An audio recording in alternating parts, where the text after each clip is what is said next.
Yeah, look, exercise does more than just put your blood through your brain, oxygen through your brain. You've got lots of oxygen pumping through your brain, but what's important is also that you're using your left and right brain. So if you have a list of things to do the night before, while you're sleeping, your subconscious is processing what needs to be done the next day, which is fantastic. And then when you get up in the morning and exercise, what happens, of course, is that you've got all that oxygen going through your blood, going in through your brain. You've got powering up, which your oxygen is what the brain uses for thinking, and you're connecting left and right. You will actually come up with really better ways of being more efficient and getting those things done in that next day. Your brain will be automatically trying to work out which is more important? How do I prioritize? What's the important things to do? In what order? Or how can I batch tasks together? That's another time management course entirely. But that's what you're trying to do. Your brain will be solving the problem of how to be more efficient during the day. We'll talk about that in a moment. In a moment, I'll teach you about eating a live frog. We'll get to that soon. All right, so that's two. So we've got our sleep, the 4 foundations. Sleep, exercise, nutrition, of course. Now, here's the thing. Your brain only takes up 2% of your body mass, but it uses 20% of your blood, right, to process. So again, nutrition is so important because what you put into your body, into your bloodstream, your brain's using 1/5 of that, right, using of the blood for its thinking. So therefore, you need to, and have to, make sure that what goes in your body is clean and healthy. I'm not going to tell you what diet to have because we're all 7 billion people on this planet. There's not one size fits all. However, in this now 21st century, we're now understanding that it really is about biohacking our own body. Working out what are the foods that give you energy, what are the foods that take away your energy. By keeping, and we're going to get to this at the very end, a journal. We're going to have a journal for your time, how you spend your time, but a journal for what you eat and how you feel an hour or 2 hours afterwards. This, I don't know if you're the same as me, but dare I say it, there's a fast food chain that's very famous that when I eat their food, I feel tired afterwards. I feel drained afterwards. I feel out of energy. You know, eating food is supposed to give you energy, all right? So biohack your own nutritional requirements. Some foods give you energy, some foods take it away. Pay attention to your own. So that's the third one, right? So you have again, sleep, exercise, nutrition, and then the 4th foundation for a really good aeroplane is mindset. You have to have a mindset that says, I'm going to learn, I want to grow. It's a growth mindset, if you like. A lot of people sort of put their plane on autopilot and just fly on autopilot. Let me give you a little story. See if this makes sense. You know, we've all been on airplanes before. When you get on an airplane, what happens? Well, you have your ticket. We have our ticket and you find your seat. And then when you get there, you normally get the person who's sitting in your seat to get out because they're sitting in your seat. Can't people work out what seat they're in? Anyway, you sit down in your seat, you put your seatbelt on. What do you normally do? Well, you normally open up the magazine and see what you're going to buy on the in-shop flight magazine. You're going to look at what movies you could watch. You do your last bit of texting before you head off. You take care of all that. And then the captain comes on, right? And the captain goes, ladies and gentlemen, we're about to take off. Before we do, and then gives you some information about the flight. And then finally, can you please pay attention to the cabin crew as they go through the landing instructions? So the captain then goes through the emergency procedure. So the cabin crew come out and go through their emergency procedure, right? The exit. So what do you do at that stage? Well, if you're like most people, what you might be doing is continuing with your texting. Keep on watching the movie, reading through the magazine. No one really pays attention to the cabin crew when they're going through the safety instructions. For me personally, when they say there's a life vest under your seat, I actually reach under just to make sure there's a life vest under my seat. I don't want to be needing it later and find it's not there.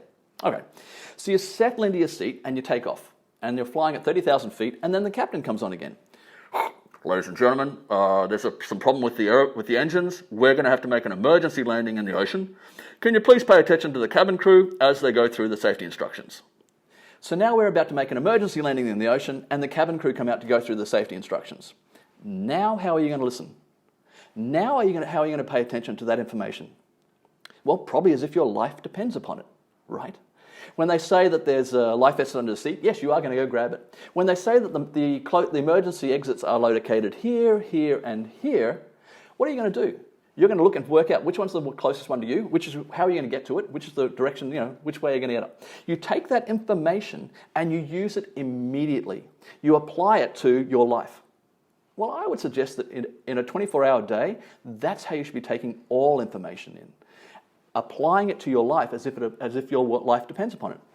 Because I guarantee in 20 years, your life will depend upon all that information that you get given, that your RAS is giving you, all right? Those cars that keep turning up. Okay, so a good mindset. Now, a growth mindset is exactly that, taking in information and learning. A growth mindset says, I will keep learning and I will keep learning more information all the time. And when I make a mistake or when I get things wrong, that's fantastic. That means I'm learning. Unfortunately, what we've had, I'm going to digress a little bit, I apologize, but I'm going to digress a little bit. Unfortunately, education didn't really give us a growth mindset. Education said, don't get things wrong. Get it right the first time. Don't make mistakes. But learning is all about making mistakes. A growth mindset appreciates that we all make mistakes. We get things wrong because that's how we learn. I could go into a big spiel about education. I won't right now. However, needless to say, learning is what's important, and the most successful people have made the most mistakes, right? They've made the most mistakes, they get up and they keep going. As Winston Churchill said in a famous speech about success, never, never, never give up. And you'll succeed. One more little thing about education. Education sort of says, look, by the end of this year you have to have passed this. No. Learning is all about how quickly you can learn the lessons. And of course, life teaches us you're not going to learn the lesson, it'll keep teaching you, right? You'll keep repeating the same mistakes until you learn the lessons. All right, so being aware that every day making mistakes, getting things wrong is actually the best learning experience to moving forward and getting where you want to go. All right, so that being said, so that's the first one, 8 hours of sleep. We all have that. Let's get the most of it. And 8 hours of play. Now, the play part is very important. As I said, with your goal for 20 years, it does involve your family. It involves your friends, your hobbies. A growth mindset is all about, how do I learn new things? How do I keep this brain, this grey matter, or this pink matter, active? The way you do that is keep learning new things, keep stretching yourself, going outside your comfort zone. So in your 24-hour period, making sure that you are pushing yourself, doing new things that are challenging you, all right? Keeping your brain active, if you like. All right, so the growth mindset. So once you've aligned and you've got your 8 hours of sleep, you know that the 8 hours of play is very important for you to, rejuvenate, exercise, nutrition, all that. And then you have 8 hours of work. And we're going to get to that 8 hours of work. Some of the nuts and bolts of how to get the most out of your 24 hours. As I said, imagine you've written your list of to-dos for the next day. You've slept on it. You've exercised in the morning. You've released a whole lot of endorphins. You're feeling really happy because you've exercised. You're about to tackle the day. What do you tackle first? Well, as I said, I'm going to teach you how to eat a frog. It's a famous quote from Mark Twain, and I think Tracy, what's his name?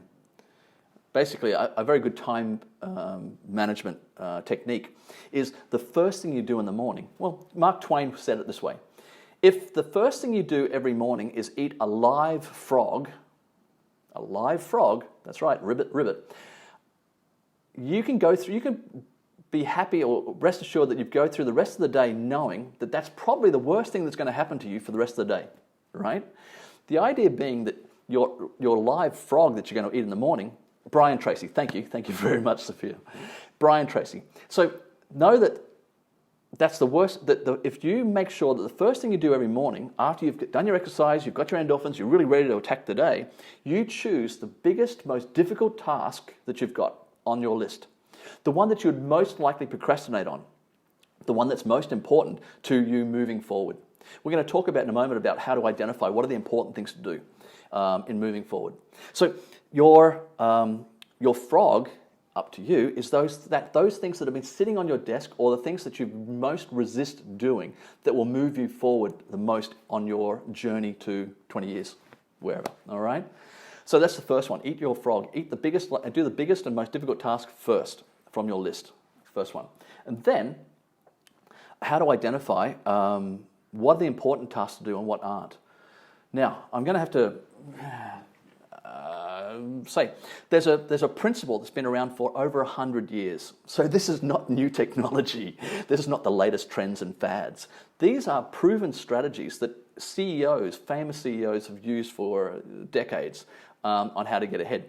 It's called the 80-20 principle. It's basically, how do you identify what are the important things in your life that on your lists, or the things to do that are going to give you the biggest rewards. See, our life is not simply even, I guess. There are things that we can do that give us a huge reward in our life. So, for example, this is a principle from Pareto's principle. Back in 1896, I think it was, he came up with this idea. He recognized that a few people in society have make a big difference to the world. He actually came up with this principle because of his pea pods. He noticed that a few peas in his garden would produce 80% of the actual peas produced, so to speak. Anyway, so he's an economist, and he was able to come up with this principle that's still being used today in management. It's basically recognizing who are the people on the team 20% of the people on the team who are producing 80% of the results. So things like, let me get to it so I can make sure I don't get it wrong. Some examples would be, I have my little cue cards here. All right, so, all right, come on. It's a very long one. Give me 2 more seconds, because I've got my wonderful examples, and I wish I could show them to you.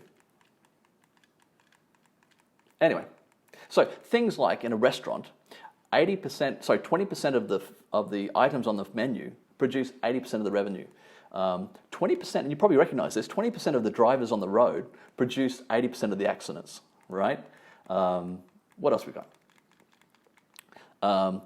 20% of the corporations produce 80% of the pollution. See, this principle has been around for a long time, and it's all through our society. So the same thing can apply to you and your life. In your life, what are 20% of the possessions you have, what are 20% of the possessions you have that you get 80% of use out of, if you like? What are the 80% of the clothes that you only use 20% of the time? So you can look at this in your life and how the Pareto 80-20 principle applies. So think of it like this way. 20% of the effort produces 80% of the results, or 20% of the use produces 80% of the outcome. So think of it, 20% of the food you eat 80% of the time, is it healthy or unhealthy? See, it's really easy. You don't need to have a diet. Just need to make sure that 20% of the food you eat 80% of the time is healthy, and you have a healthy diet. The 20% of the clothes you wear 80% of the time, right? They're the important clothes. The rest of them, maybe you can throw them away or give them away or give them to a charity or sell them. Your possessions, same thing. The 20% of the possessions you own that you use 80% of the time. The rest of them, you don't need. So you can start to, fine-tune our life and get more out of our experience. So, as I said, 80% of the results come from 20% of the efforts. 80% of the revenue comes from 20% of the customers. You've seen this. 80% of the problems come from only 20% of the causes. I found my cards now, you see. 80% of the complaints come from 20% of the customers, right? 80% of the work absence comes from 20% of the staff. I'll just pause for that one for a dramatic effect. All right, so you can even apply it to your emotional life as well, or your relationships as well, right? Who are the 20% of the people that you spend time with that you get 80% of the satisfaction? And who are the people you spend time with that only give you 20% of the satisfaction, and maybe spend less time with those people? What are the hobbies that you have that give you greater satisfaction, and what are the things you're doing that gives you no satisfaction? So think about how you can tweak your life and focus on the 20% that gives you the 80% of joy, of happiness, right, in your life. And that's one way of sort of narrowing it down. All right, so what are the tasks at work? What are the tasks you spend 80% of the time doing that only bring you 20% of the results? See, this is where we start to spend a lot of time at work doing things that don't give us the results we're after. It works both ways. What are the 20% of what's the 20% of the work you do at work that gives you 80% of the recognition from your boss or your colleagues, right? What is the 20% that gives you the biggest results? So think about that. Spend some time reflecting on the 80-20 principle for your life and start to tweak your life in that respect, all right? All right, so that's the 80-20 principle. And then the next, it's hard, a little bit harder to do. So we've said about eating your frog and identifying what are the important things in your life. Now, the important things in your life that you want to do and put on your to-do list, and start to make them automatic or schedule them in so they're a habitual behavior that you do every day. The important things in your life then should be things like your exercise, right?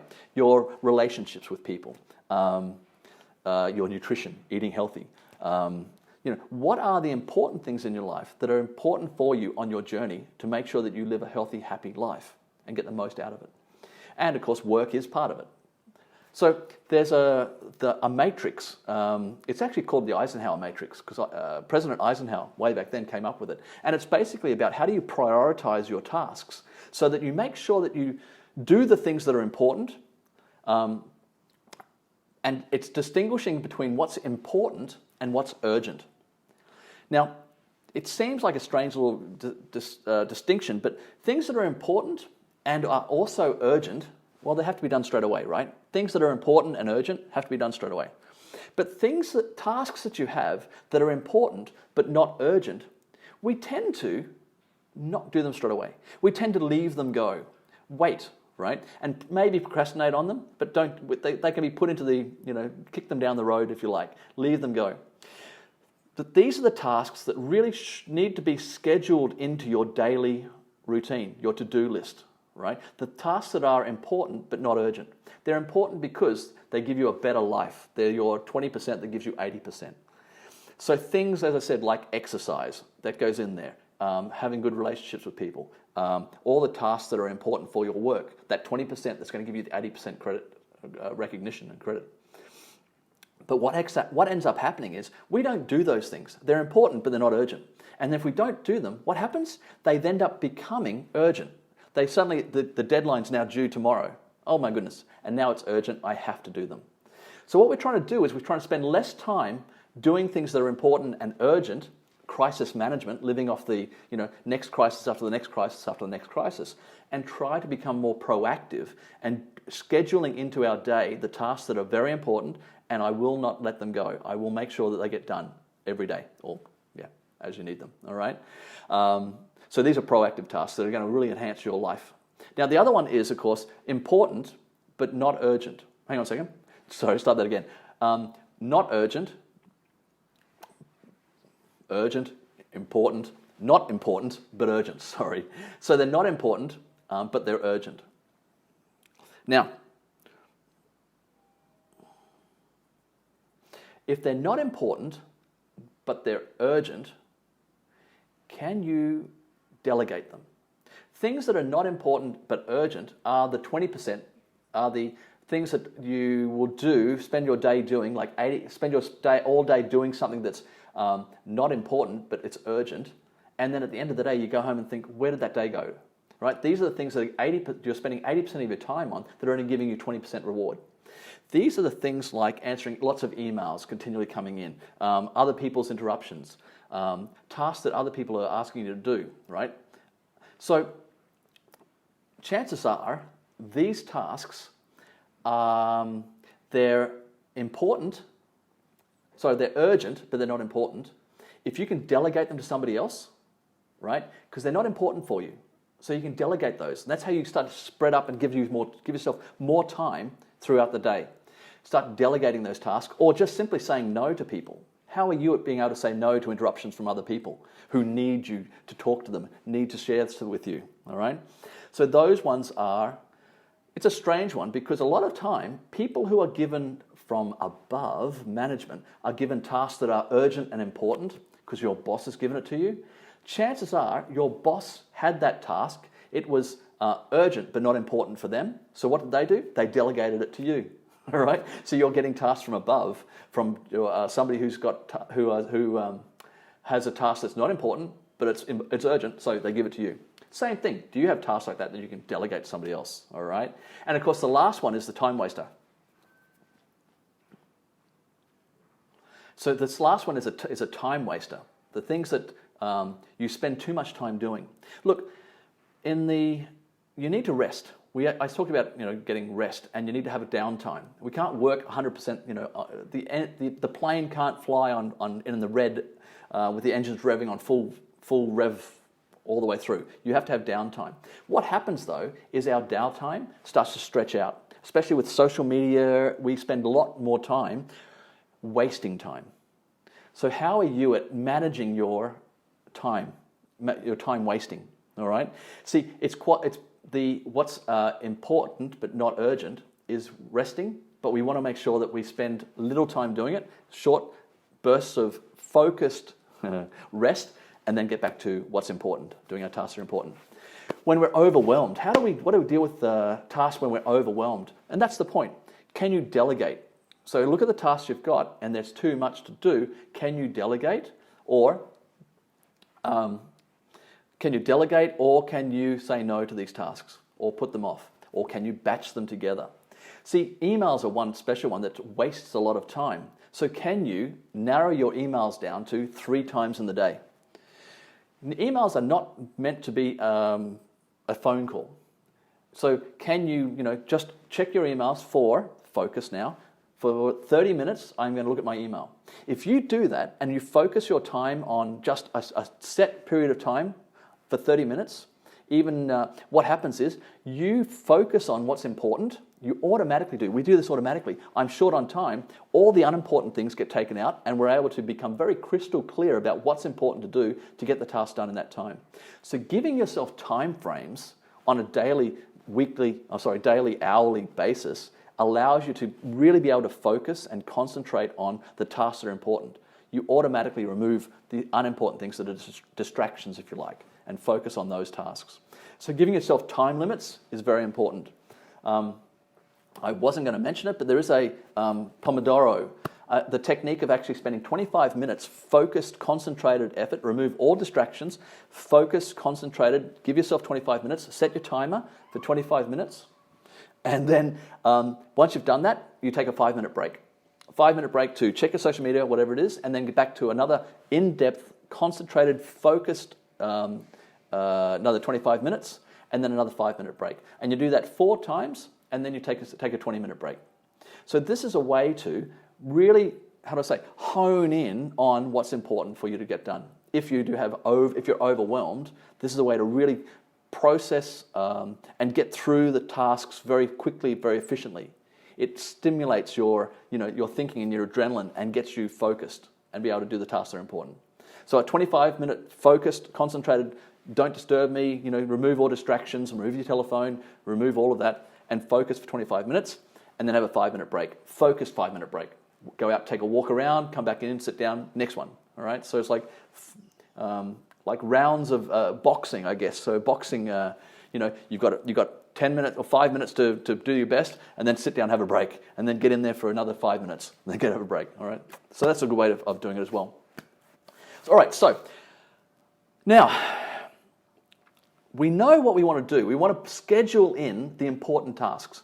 We have our list of to-dos, right? And we want to schedule them. Now, how do I fit all 3, sleeping, 8 hours of sleeping, 8 hours of play, 8 hours of work, how do I schedule that into the week? Well, the first thing is to, again, just like our flight plan, we want to know what we're doing right now. So it's really about journaling your time right now. For 1 week, be militant about journaling in how you spend your time. At the end of each day, look at how you've spent those time. Which things did you do that gave you pleasure, gave you joy, were uplifting? Which things drained you, right? Yeah, time blocking. and which drained you of your energy. So you get to an idea of what things you need to, are important, into what quadrant they go. And then once you've done that and you've got your week's schedule and you know what it looks like, you can look at then which are the things that you are time wasters, which are the things that actually do, uplift your spirit. What are the hobbies, the tasks? You might recognize that there's a whole lot of time there that's actually free for you to add more things to. More of your hobbies, more of the things that really make you feel, uplift your spirit. Or you could put in more time for work, up to you. Depends on what your goals are. My point being, once you have that schedule, once you know how you spend your week, then you can start to rework that schedule to what works for you. You're going to put together a schedule of all the things that are important that you need, the things that are important but not urgent, and you schedule them in and you try out. It's like a test run. Create a schedule for the week that you think would work for you based on what you know you do and what's important for you. So once you have your schedule of a working week that you think would work for you, then you try it out. Give it a week. Stick to it for a week, 2 weeks. See how it goes. See how it works. Tweak it, right? Move things around. Start to modify it. We don't suddenly change course and go on a different direction.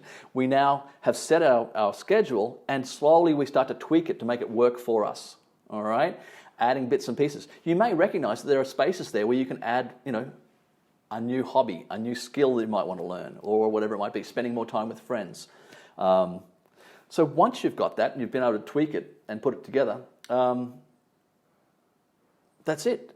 You're now, you know what your schedule is, what you're going to do. You've planned your night ahead. So now it's about setting that flight plan, right? So now we look at our where we want to be at each point along our journey. So you've got a daily routine or a weekly routine, and how is that contributing to your flight plan? So every day, at the end of each day, you look at what did I get done today, your lists, right? What did I get done today? What didn't I? What do I need to do first thing tomorrow? What's my frog? And reset your list of priorities for tomorrow. But then also you're looking at for the week, how's my schedule for this week and what is it I want to achieve by the end of this week? Which city do I want to be flying over by the end of the week? And am I getting close to that? What's my goal for the weeks? And then of course you have your month. What's my goal for the end of this month? Where do I want to get to by the end of this month? Sometimes it's best to work backwards from where do I want to be at the end of this year? Where do I want to be at the end of 20 years or whatever, all right? But even just this year, now that we're in January, nice place to start, where do I want to get to by the end of this year and work backwards from there? Where would I want to be by 6 months' time? Where do I want to be in 3 months' time? Where do I want to be by the end of February, right? And then by the end of this week. Work your steps backwards to make sure, to know that these are the points along the way that I want to hit so that by the end of the year, I've progressed a lot further towards my 20-year goal, or whatever it might be, all right? And knowing how clear that is, if you have the clearer your picture is of where you want to get to, I guarantee your RAS will be finding all those people, that information, the books, the videos, all the things you need to get you to your goal. Your subconscious, your infinite subconscious is there working for you to help you achieve and get to those goals the clearer you are with them on a daily basis. You'll see them. So it really is about listening to your own intuition, if you like, or seeing what you're seeing and trusting yourself that what you're finding along the way has been presented in front of you because it's for your benefit to get to where you want to go. I think what happens though, a lot of people don't recognize how powerful their mental picture is. If all we ever see are problems, or ever we believe what we're seeing is problems, the world doesn't give me what I want, then that's what we create. So by having the clear goal of what you're after and know that the universe, your subconscious will find it for you, it gives you that strength to know that all these lessons along the way are there for you to be able to get to your final destination, all right? Without having to take an emergency landing in the ocean, all right? All right, where are we up to? 1:45. Okay, I guess that's pretty good.